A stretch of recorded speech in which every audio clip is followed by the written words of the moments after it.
What makes a leader? Is it the times they live in, their family, or maybe the stories they're told as a kid?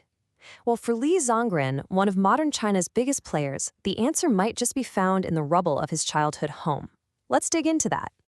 I mean, think about that for a second. His playground was a ruin. That one image, it just perfectly captures this huge contrast in his early life. His story doesn't start with some grand palace. It starts with loss. It's literally a playground built on ashes. Okay, so let's set the scene. We're going back to 1891, and we're in a place that, felt like it was a million miles away from all the chaos that was brewing. We're talking about Lingtao Village in Guangxi province. And seriously, it was gorgeous. Picture these beautiful mountains, lush fields. I mean, on the surface, it was totally peaceful. It's the kind of place you'd think would produce a poet, not a general, right? This village was pretty much its own little world. Just about 200 people, all part of the Li clan. And they'd been there for, get this, almost 1,000 years, doing the same things, farming, studying, the traditional stuff. Life was simple, sure, but it was stable, predictable, deeply connected to the land. But, and this is a huge but, outside of this quiet little village, the world was a complete mess. It was anything but stable. We're talking about the late Qing dynasty, and the empire was literally falling apart at the seams. The whole 1800s had just been one disaster after another for China. First you have the Opium War, which basically kicks the doors in. Then this absolutely devastating Taiping Rebellion, which crazily enough started right there in Li's home province of Guangxi, just ripped the country in two. So by the time Li Zongren is even born, China's in a terrible state, getting pushed around by foreign powers and rotting from the inside with corruption. And the human cost, it's just staggering.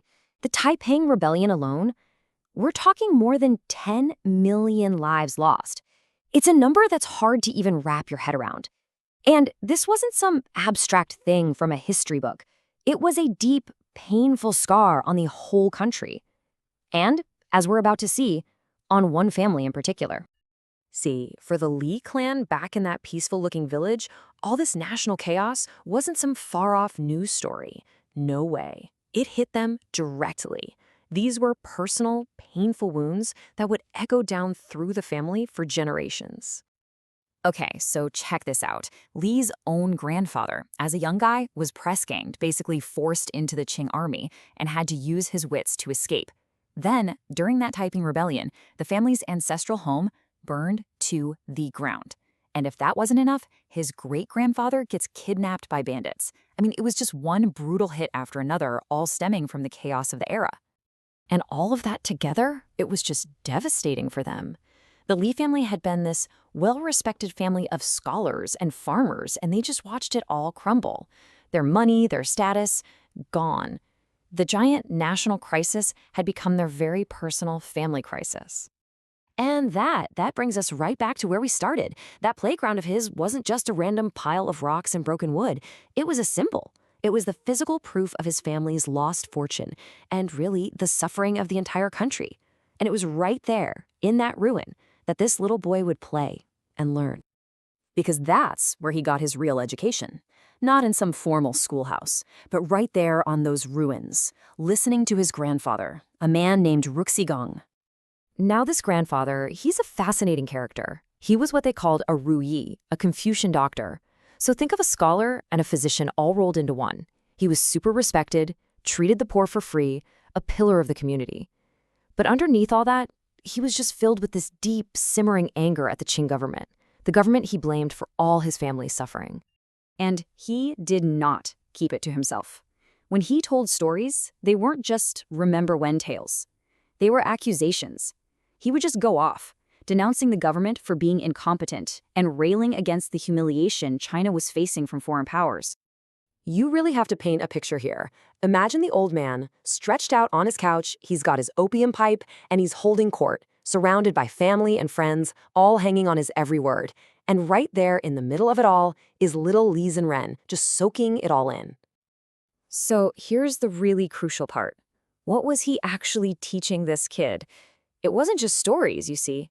He was handing down an entire worldview. He'd tell them about how cruel the Qing rulers were, using his own story of being forced into the army as proof. He'd talk about how weak China was, how it got pushed around in the Sino-French War. What Li was getting was an education in helplessness and in anger.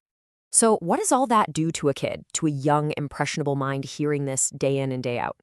Well, this really lays it out perfectly. Lai was basically getting two completely different educations at the same time. On the one hand, you had his formal school, where he was learning the old classics, memorizing ancient texts. But on the other hand, in his grandfather's classroom, he was getting lessons in real suffering, in national shame, and this deep, burning feeling that things were just wrong, unjust. And this is really the key. What his grandfather gave him wasn't just facts or stories. It was an emotional inheritance. It was all the pain and anger of his own generation poured directly into the heart of this young boy. And that stuff sticks. It was a permanent influence. The stories he heard weren't just for entertainment. They became a fundamental part of who he was. They shaped how he saw the world for the rest of his very, very eventful life. So that leaves us with this one big question, right? When a kid's playground is the ruin of his family's home, and his bedtime stories are all about his country's failures, what kind of person does he become? Does he grow up to build, or to destroy, or something else? The answer to that question would go on to change the course of Chinese history.